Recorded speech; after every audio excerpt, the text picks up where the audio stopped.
Now you may be wondering, is it possible to unsend an email once you've sent it to somebody? Maybe you noticed that the address was wrong, or maybe some parts of the content was wrong.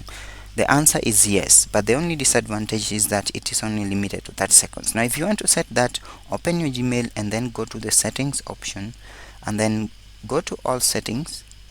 Then under the general tab, if you just move slightly down, you notice that we have the undo send option. Now in this case, you can set up the cancellation to maximum, which is 30 seconds. By default, it is usually set to 5 seconds, and that might not be enough for someone to like decide to unsend or cancel an email. So you can set it to 30 seconds so that at least you have much more time. Now to avoid this, the best maybe practice that you should be doing is cross check or maybe double check your email address before sending. Double check the subject, double check the email content, double check if there are any attachments, and double check also the addresses that you're sending the email to, so you don't have to like worry about this, because sometime you may realize that 30 seconds have gone and you have not cancelled the email, and now you have to like contact the recipient once more. So that's how you can schedule or set up and do send for Gmail.